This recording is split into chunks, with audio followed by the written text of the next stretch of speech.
Social media पे कुछ platform चैनलों के द्वारा खबर प्रकाशित की जा रही है जिसपे आप पर आरोप लगाया जा रहा है। चेक बाउंस को लेकर के कई आरोप लगे हैं, क्या है पूरा मामला, किस तरीके की वार्ता हुई है? साहब, इसमें कहानी ये है 2021 में ये लोग हमारे घर गए। निजामुद्दीन, मोहम्मद हुसैन, पप्पू, ये हम ज़मीन खरीदे हैं कर्मा में। ज्ञानचंद की ज़मीन है और ज़मीन है वहाँ पर उघारी रोड पर स्थित है। आप चलिए, थोड़ा आप लेखपाल हैं, रिटायर हो चुके हैं, कुछ हमारी मदद करिए। हम आपका जो फ़ायदा होगा शेयर हिस्सा के हिसाब से इतना लगाए तो बंटवारा कर दिया जाएगा। इनके कहने पर हम आ गए। इनके भाई एक इजाजुल हाफिज़ जी हैं, उन्होंने कहा ठीक है सलीम भाई, आप चले जाइए और जो फ़ायदा होगा उसमें हम दिलवाएंगे आपका, सबसे ज़्यादा बराबर होगा। हम लोगों ने मिलकर प्लाट करना शुरू किया। कुल हम लोगों ने उस ज़मीन में 19 प्लाट का प्लाटिंग किया गया। 19 में 12 प्लाट को इन लोगों ने 96 लाख का बेचा और 70 लाख की ज़मीन खरीदी गई थी। 70 में 34 लाख रुपया उसको तुरंत दे दिया। 11 लाख हमने दिया, 11 निजाम ने दिया, 9 हुसैन ने दिया और 3 लाख रुपया पप्पू ने दिया। इस तरह 34 लाख रुपया दे करके काम शुरू कर दिया गया। जो ज़मीन बिकती गई उसमें से पैसा पहले मतलब ज़मीन मालिक को दिया गया, उसके बाद जो बचा पैसा बंटवारा किया गया। हमारा उसमें लागत में दिया, लागत में हमारा 2.5 लाख रुपया बाकी था। हमने कहा हमारा वापस कर दीजिए। तो भाई मोहम्मद हुसैन के घर गए मोहम्मद सादिक में, तो उन्होंने पप्पू ने 50,000 उन्हें दिया और उसको 2 लाख का कहे पैसा हमें दे दीजिए। कहना नहीं, हम चेक देंगे, आपको चेक नहीं, हमें पैसा चाहिए। बहरहाल लोगों ने, अगल बगल लोगों ने कहा भाई चेक ले लीजिए, कोई दिक्कत नहीं। चेक हमने लिया। उसके बाद फिर 2 लाख का जो चेक दिया।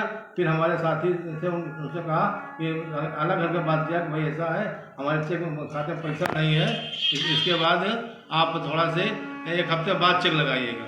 उसके बाद हम 1 हफ्ते बाद चेक लगाया। चेक लगाने के बाद वहाँ जब वेरिफिकेशन हुआ तो हमें हुआ कि इनका दस्तखत फर्जी है।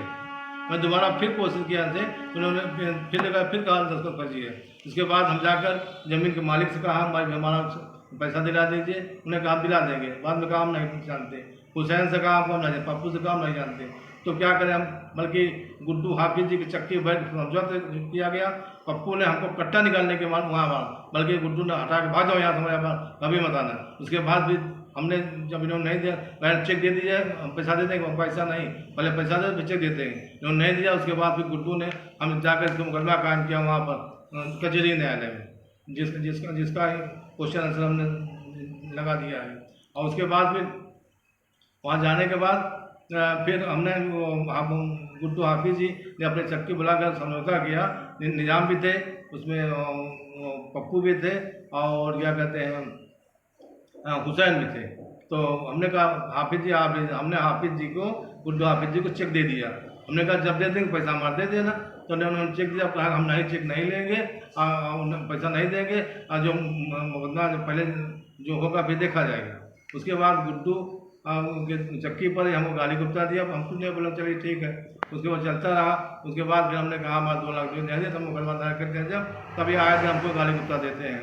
और ये चूँकि ये गुड्डू जो है, ये क्या कहते हैं निजाम जो है, ये पेड़ काटने का धंधा करते हैं। हमेशा इनका थाने में सांठ गांठ बना रहता है, वो नाजायज पेड़ काटते रहते हैं। और मोहम्मद हुसैन जो है वो वीज़ा का काम करते हैं, विदेशों को वीज़ा बनवाते हैं। आए दिन 4 से 20 करते हैं, थाने में पकड़े जाते हैं। फर्जी पट्टे को लेकर जो बात आ रही है कि फर्जी यह है कि हम जब इनका हमारा संपर्क हुआ 2021 से, तो हमसे इन्होंने कहा यार हम कुछ गांव सामान ज़मीन कब्जा किए हैं और एक वकील साहब उनसे बात हुई है और हमने पैसा दे दिया, कुछ पट्टा करने कह रहे हैं। हमने कहा ऐसा होता नहीं, पट्टा करने का अधिकार ग्राम प्रधान को होता है।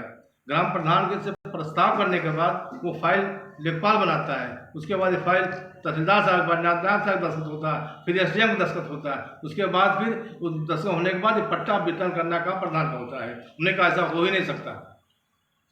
अभी हाल ही में एक सूचना मिली थी कि आपको धमकाया गया था बीच में लेकर के, उसके प्रति आपने मुकदमा भी पंजीकृत किया गया था। उसको लेकर के काफ़ी बयान आए हैं, क्या कहना चाहेंगे? हम शायद कर्मा से वापस जाए तो मेरा पैर टूटा हुआ था।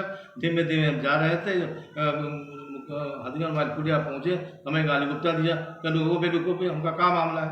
तो कहते साले अगर फायदे पैसे जमीन के फायदे की बात करोगे तो तुमको गोली मार दूंगा, हमारे गाँव से आते तुमको आना जाना छोड़ देंगे। और जानते हो हम किस गांव के आदमी हैं। कौन युवक था? सुनाई हुए हमारे यहाँ क्या कहते हैं, ये बदमाश था, उसका नाम सब क्या इम्तियाज था, मजबूर हमारे परिवार का है। हमारे पास वही हवा, जब चाहे तो को मर्डर कर देंगे। तब मजबूर हो सब चुपचाप भाग गए, नहीं तो हम मारने दे कि मार के फेंक देंगे नाले में। उसके बाद और जानिए साहब कि जो पट्टा वट्टा मामला हो गया। आपका परिचय? मेरा नाम सलीम अहमद है, सनाब अंसार अहमद है, और ग्राम हदीगंज चंद्रपाल सिंह का पूरा है, और मैं लेखपाल था। 2019 में रिटायर हो गया था।